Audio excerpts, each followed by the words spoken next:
Friends, today we've got another episode of Dope Tech ready for you. This time we're coming in at the price point of right around $20, and today's video is brought to you by Anker and their Power Nano. This is the key focus of our entire Dope Tech today because it has so much going for it that allows it to fit in the theme of our gaming slash streaming setup for $20 items. And we'll talk about how the Anker Nano fits into that in just a little bit. So let me give you an overview of how Dope Tech works. I go out on the internet and I find really cool tech that I think you guys should have. We purchase it ourselves and then we leave affiliate links in the video description. Today is slightly different because we do have a sponsor, which is again Anker, but everything else is in the recommendation of $20 items that we think should be in your gaming arsenal, or if you're a streamer or just somebody who likes to play video games. That's the general thing that we're going here with this $20 item setup. So let's start with the item that's probably the newest to this bunch, and that is this charger right here, the Adobe charging dock for what they called the P5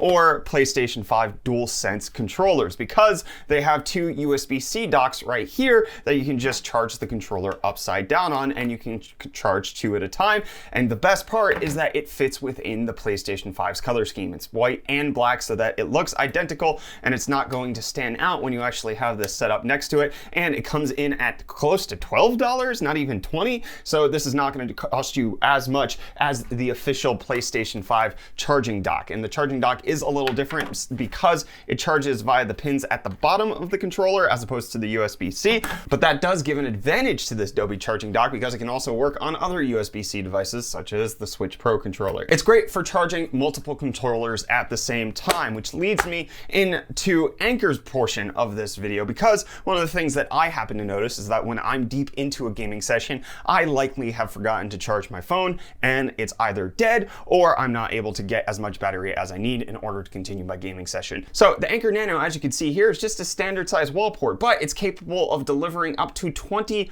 watts of power delivery to charge your brand new iPhone up to 3 times faster than the wall charger that they include. Oh wait, no they don't. So if you're looking to upgrade to the brand new iPhone, getting one of these makes a whole lot of sense, and Anker's made the Nano super affordable. But it's not just for the new iPhone. You can also charge Android devices quite quickly as well. That's the beautiful thing about the Anker Nano, 20 watts of power delivery that can go to any device that you might have that supports rapid charging, and that can also include this little piece that we showed off here, the charging dock. You plug the Anker Nano into the wall, you connect the USB-C to USB-C, and then you can charge your DualSense controllers off of the Anker. But in case you're traveling and you need a little bit more, they do also offer the brand new PowerPort 3 2-port 60-watt charger. Bring this thing with you when you're on the go for charging the PlayStation 5 dock or your phone, as well as another device such as the new M1 MacBooks. It can absolutely make sure that you're ready to go. One of the beautiful things about the new M1 MacBooks, which you can again charge with the Anker PowerPort 3,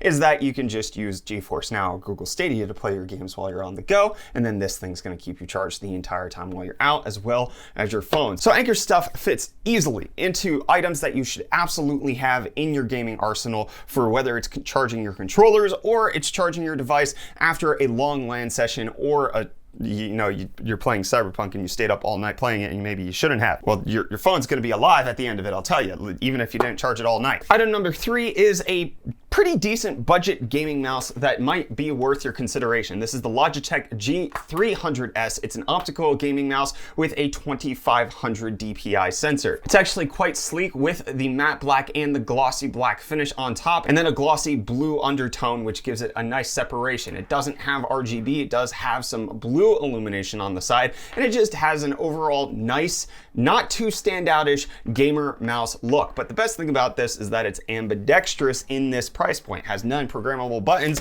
but if you're a lefty or a righty, this will work for you no matter which way you want to grab the mouse. And at just around $20, it's actually one of the more comfortable gaming mice that I've ever experienced, and it's hard to find good gaming mice at this price point, and Logitech continuing to deliver with the G300S. And then just to add on as kind of an upsell feature in case you want to have a headset on top of the G300 mouse, you can get the G432 headset from Logitech, and it should match in style well, and also be a decent little cheap gaming headset for you to play and talk to your friends with on. Staying on that peripheral side of things, this is something that I didn't know I needed, and then Reece pointed it out to me, and that is Razer's Ergonomic wrist rests. This is for full-size keyboards. However, I'm currently using it with my 96%, but this is so plush and cushiony and feels so good to make sure that it prevents any sort of fatigue to happen on my wrist while I'm gaming, while I'm typing, while I'm doing work. This is something I didn't know that I actually needed to add onto it, because usually when you buy a gaming keyboard, what you get is that really plastic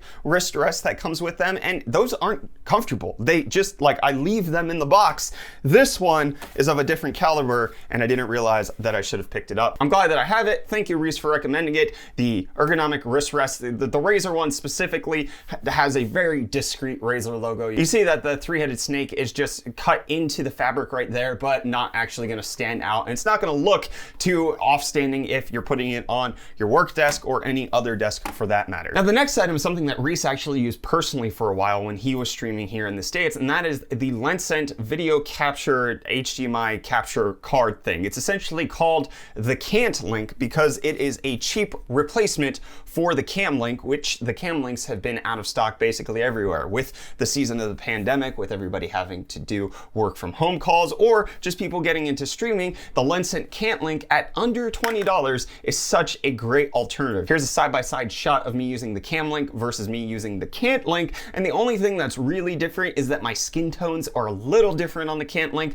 but not something that you can't fix with any sort of color correction. This thing actually does phenomenally well at capturing your HDMI devices, especially if it's just a camera. I wouldn't necessarily recommend this for game streaming because the bitrate's not going to be good, but if you're just using a cheap A5000 mirrorless camera or, you know, a cheap Canon Rebel, this will go really far for upping your game and showing off on either Zoom calls or on streaming. Which, the last item that I've been saving for this list, is something that's absolutely going to spice up your entire setup, whether it's for office or for gaming, and that is some RGB lights from Govee. Now, the key difference between this and other bias lighting that we've recommended in the past is that this has both app support and smart home support, so that you can actually control this with the rest of the lighting that you may have in your house or with your Google Home Mini or HomePod Mini or whatever they call it, Google Home, Apple Home, all of the smart stuff. So you don't have to just use it as bias lighting on the TV, although I currently have mine set up to react to sound,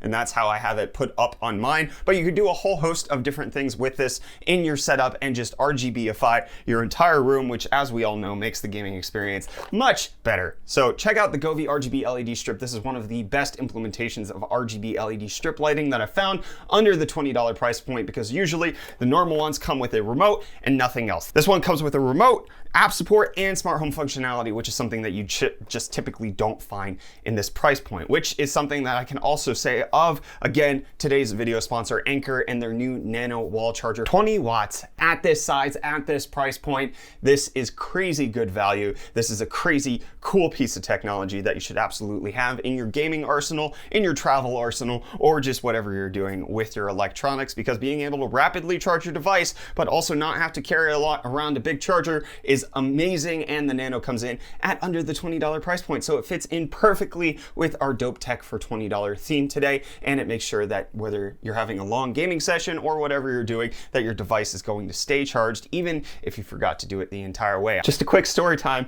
When I was in high school and I was at a LAN, I actually had this really crappy motorcycle that I was driving at the time. And so I had a laptop that I was bringing to my LAN, and I forgot to charge my phone overnight, which I just, that happens. Unfortunately, I didn't have the Anker Nano to help me out. So I was ending up driving home without my phone being charged. However, as I mentioned, I had a really crappy motorcycle, which had a really bad alternator, although that's not what it's called on a motorcycle. Anyways, the battery was dying on my motorcycle. Unless I kept it revved in the 3,000 to 4,000 region, it wasn't going to last.